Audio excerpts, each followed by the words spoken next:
What if I told you there was just one investment that can make all the difference in terms of how wealthy you become? Just one. Welcome back to my channel where we're building wealth to live life on our own terms, one money move at a time. I'm Rami, an investor on track to retire in my early 40s, and I share weekly tips to fast track your way to financial freedom without sacrificing the luxuries you care about along the way. So let's get into it.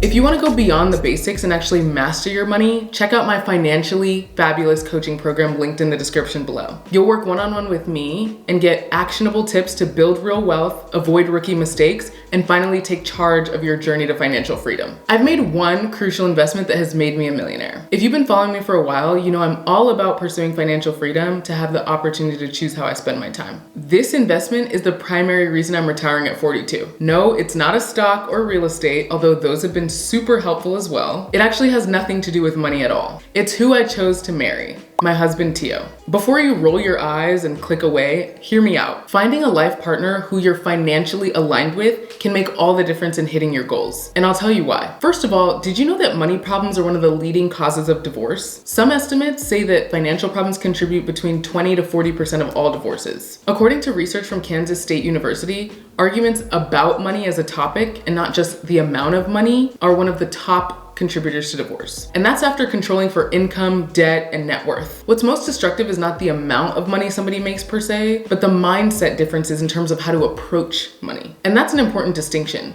Because a lot of times we're looking at how much that other person makes. And yes, the amount of money coming into the home is very important in terms of creating a fulfilling life based on what you desire. But what's even more important is how you both choose to manage that money, whether it's together or separately. I say together or separately because I know a lot of people who think that having separate accounts will mitigate issues around money. If they can't agree, they'll just stay separate. But this is so wrong because whether you like it or not, every money decision your partner makes, whether you have a joint account or separate accounts, impacts you severely. Ask me why. Let's say you're both saving for your dream home and you agree to contribute a certain portion. If that person isn't saving, they can't contribute. It's really that simple. I would argue that a joint account actually allows for more visibility and accountability as you're pursuing shared goals. It also allows you to tackle those goals more quickly because you're pooling resources together. So what are crucial questions to ask your partner to make sure that you're on the same page financially? First and foremost, what are your financial priorities? Because investing in these is how life will feel rich to you. What is a non-negotiable that you spend money on? Finding common ground there is huge. Early on, Tio and I had this conversation, and we determined that our financial priorities were tithing and charitable giving based on our shared faith, investing so that we could pursue financial freedom, and then having fun and not penny pinching because we believe that life is worth living here and now. I once dated a guy who didn't understand why I liked to tithe. He felt like it was a waste of money and it led to a lot of disagreements. He even went as far as to say that he didn't care what I did with my money unless it impacted him. So if he, for instance, wanted to send his kids to private school and wanted me to fork up the cash,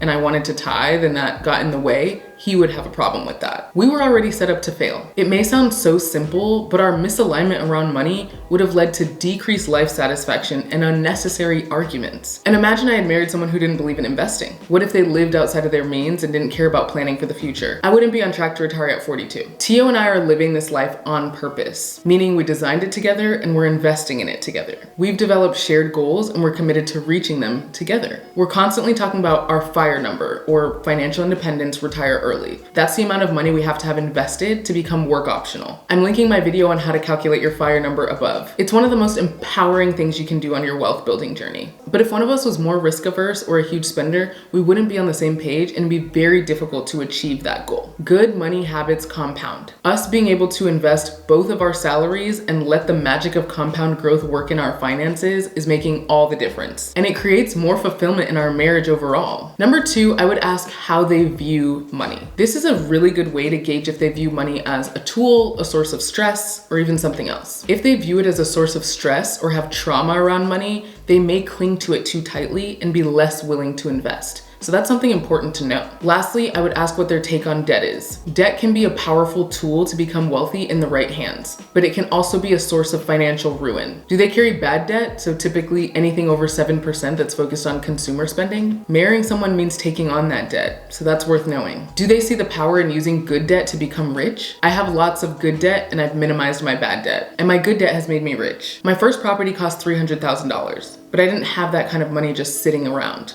I I had around $20,000. So I went to a bank and asked them to loan me the $280,000 for a small monthly fee. And I agreed to pay a portion of it back every month. But because I rented out to tenants, I'm not the one actually paying that back. They pay my mortgage and then some. Now I've made a 40% return on that property. That wouldn't have been possible without leveraging debt. And this is exactly why Tio and I are willing to go into debt, and it's made us rich. If someone doesn't understand the differences between good and bad debt, or they just hate debt in general, it's gonna be harder for you to use it as a tool. And these are just 3 questions to get started. Here are some other questions you can ask. What's their approach to saving versus spending versus investing? What are their thoughts on joint versus separate accounts? Do they expect to take care of any loved ones financially? How do they handle financial crisis? Tio and I had so many wonderful conversations about money before getting married because it's that important. It's interesting that people focus so much on compatibility in every other regard, but they don't think about financial compatibility. And it's so important. Don't be people. So obviously you wanna approach these conversations in the right way. One tip is to pick the right time. Not during an argument or a stressful moment, maybe over coffee or during a quiet evening in. Be curious, not judgmental. Ask questions and be willing to listen more than you talk. Share your own money story, your upbringing, your values, your worries about money. Vulnerability breeds connection. And use we language. Frame finances as something you solve together. Most importantly, money habits evolve, so keep the conversation going. I'll also say this, it's incredibly important to observe. I saw how Tio managed his money from afar while we were dating, and it validated what I thought to be true about the relationship he had with money. If he told me he cared so much about investing but didn't have a single investment, that would have been confusing to me. The actions have to line up with the words. This is the person that you're going to spend the rest of your life with. Your rich life really comes down to who you marry. Even if you did a bunch of great work financially before you got married, your partner can slow you down. And if you didn't do a great job before, who you marry can actually accelerate your wealth building journey and help you make up for lost time. How do you think money shapes a relationship, and what are some ways to manage it? Let me know in the comments. If you want to shave years off your journey to financial freedom,